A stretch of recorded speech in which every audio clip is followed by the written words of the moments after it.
And welcome back. And got straight out my hair there.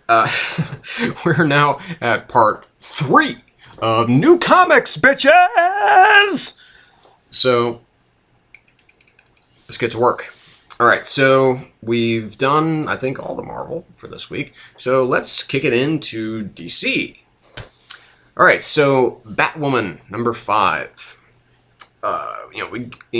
Kate, she slams the door shut on one case to only have another door massively kicked in her face. The solution of the mystery of the Weeping Woman is not quite as climactic as I hoped it would have been, but I think that also works to the comic's advantage, because this is a very kind of, what's the best word that I can use to describe it? It's a very ethereal book, if that makes sense. I mean, this whole mystery has been very ethereal. And just the way that J.H. Williams and W. Hayden Blackman tell the story, it seems very, almost kind of dreamlike a lot of the time. Sometimes it's very specific and it's very urban and it's very realistic. And then some other times, obviously, like with the case of this Weeping Woman, we have something that is very unworldly. And even with Elegy, that came before the New 52, that was, again, it was also kind of ethereal as well, with, the villain, of course, being Kate's sister, who went completely insane. But, what's interesting here, of course, is, okay, well, obviously Batwoman is being essentially enlisted by Director Bones and Agent Chase and then the DEO, and that's going to put her at odds with Batman. So how does a member of the Bat family deal with perhaps being at odds with Batman, the ultimate strategist, the guy who always sees the long, he always sees the long game and very seldom the short game. At least in his more recent incarnations. I guess more in most cases with people like Scott Snyder. And other, Grant Morrison, when he, kind of started writing the Batman character when he kind of rebooted JLA back in the 90s, that was basically how he was presented. That's how Batman always is. He is the strategist. He's the guy. He's the go-to guy when all the chips are down, because he can always see the long game. And Batwoman, she's been put in obviously a very compromising position here, and in this issue, it's actually not a sexual position. Not that I minded that, but it was just, how does one deal with that? You have to kind of play the game. You have to kind of play the short game for a little while, because I don't know, you don't know how exactly you're going to get out of this, or if ultimately this is going to be a good thing for you. Because obviously the whole threat of her father being charged with terrorism is being held over her head. Things have, something's got to break at some point here. So, Williams, of course, he continues to prove that he is one of the very, very, very best artists out there in the business. The stories, they still feel way too short, because again, all the pages are, two-fold splash pages. So, to get around that is kind of, it works almost in a contrarian style to how the book should be, or how I guess I want the book to be. I guess it's more me than anything else. And that maybe this is something that will work better in trade, because you'll get to see, okay, well, I could just turn page after page and just look at just the glorious, beautiful art that he's put down here. So, but who knows? It's still a 4 out of 5, still a really, really good read. Obviously, beautiful, gorgeous art. And you can't, it does really make you look forward to the next issue. Batgirl, number 5. So, I mean, this issue is a little scattered, but still, all in all, it's a good read. Now, Gail Simone, she obviously does love to bring these creepy villains. She really does enjoy inventing these new villains and making them really, really fucked up. Now, here's the thing. I feel that more time should have been spent with Mom in this issue, because it seems like it was kind of like, okay, here's like 2 pages and then it's gone. And I appreciate the sentiment here that Gale is trying to bring. And I understand it, that, since, Mom, Barbara, wasn't really there throughout most of Barbara's life, and now that she's back and seems to want to get reacquainted in some way, that's a little off-putting to Barbara. So I get that. That makes sense. To kind of, but it seems like it was very just kind of brushed over and almost as an afterthought. Well, let's get back into the actual casework and what we need to do to establish that we have, that Batgirl is, once again, she is Batgirl, and now she's a superhero kicking ass and not Oracle. I know this is still a very controversial issue as far as these that she is no longer in the wheelchair and everything like that. Some people really don't like it.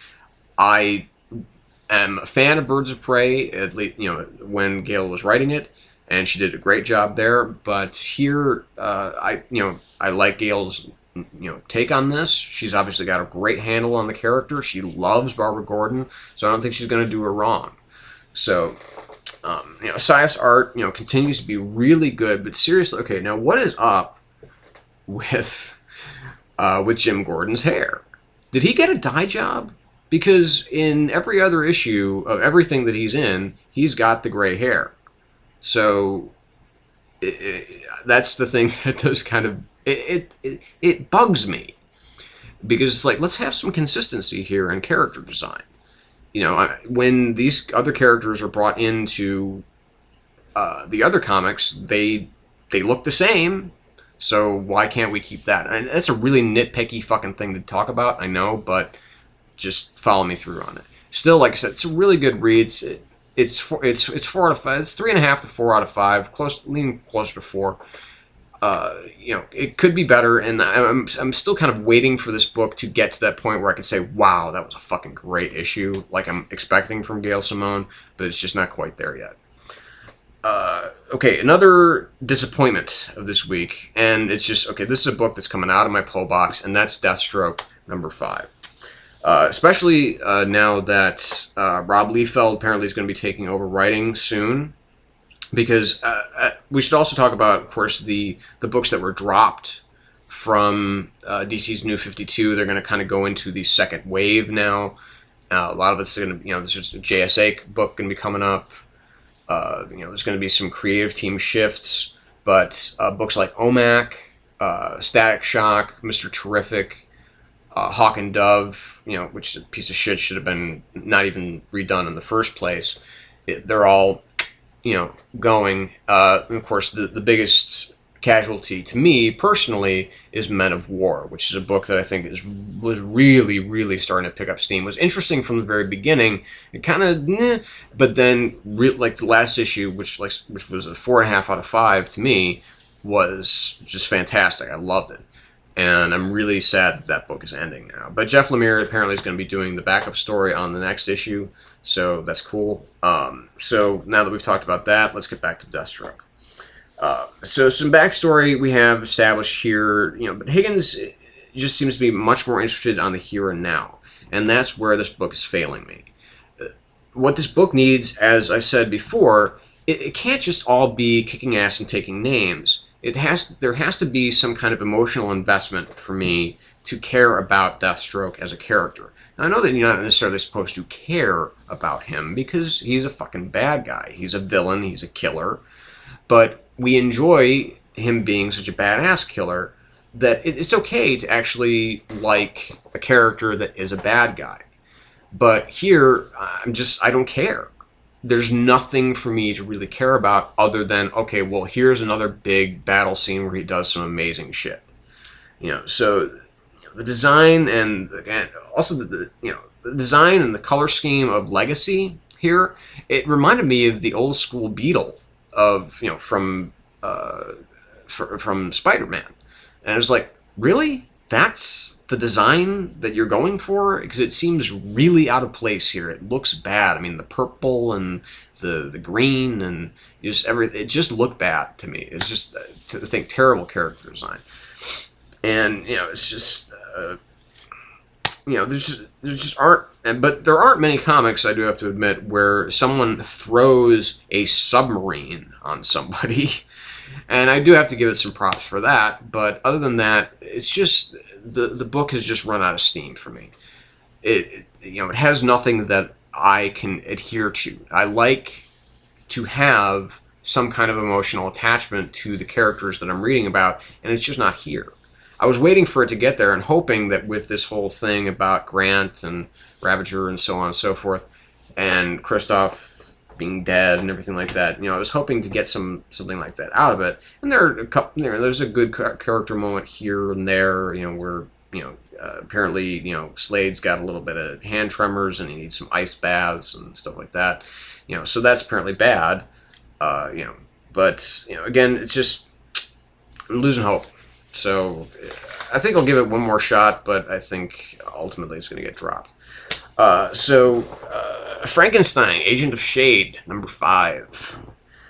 You know, Frank versus OMAC, who's now leaving. S.H.A.D E versus Checkmate. S.H.A.D.E Net versus Brother Eye. There's a lot of confrontation in this issue, and it's really cool. You know, I'm not sure of some of the motivations behind this latest OMAC. You know, or what its purpose is in the universe, but now, again, that it's being canceled, I'm not sure that it really even matters anymore. We'll probably see him around, but, you know, he's not going to have his own comic anymore, so there goes that. Now, I like the ideas that are going on within this particular issue, and especially the kind of burgeoning, maybe romance between Frank and Nina Mazursky. You know, there's some really nice stuff there. You know, of course, you know, the whole kind of battle royale between Frank and OMAC, and of course, you know, him teleporting away with Frank's arm. You know, obviously not too good for Frank, but you know, there's some solutions there, good enough. So, you know, Botticelli's art, you know, feels a little rushed here. And that's one of the kind of minuses to this particular issue, but, you know, it's still dynamic where it needs to be, but just some of it feels a little bit off. It doesn't feel quite like it has in recent issues. So, 4 out of 5. Again, it's still a really good read. Some really good action, some really good character stuff, a lot of really good ideas being presented by Lemire. So, you know, I'm really enjoying this a lot more than I thought I was going to. Demon Knights, number 5.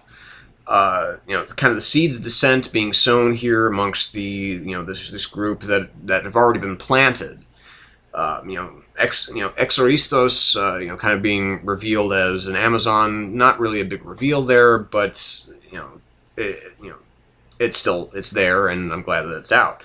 And I love that, you know, there's all these kind of questions back and forth about the gender of Shining Knight.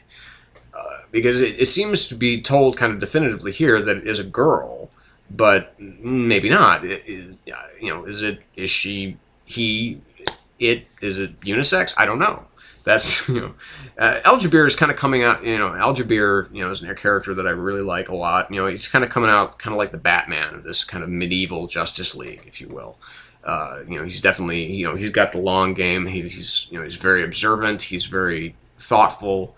He's very relaxed. He's very calm, and I like that. You know, there's a lot of, and also, you know, there's a lot of children being wasted in this comic, and that's a little unsettling, to be quite honest. But you know, I think it could be handled with a little bit more class. It's not something that you have to see to, you know, and you didn't see it when the little girl got beheaded, but you do see it when Vandal Savage, you know, runs through the young boy with the knife. You know, Cornell and Company still keep a really good pace here. You know, Diogenes, terrific art, 4 out of 5, easy, again, for another really good issue of Demon Knights. So, we're going to be back, and I think that this next one might just wrap it up. So, so stay tuned. We'll be right back.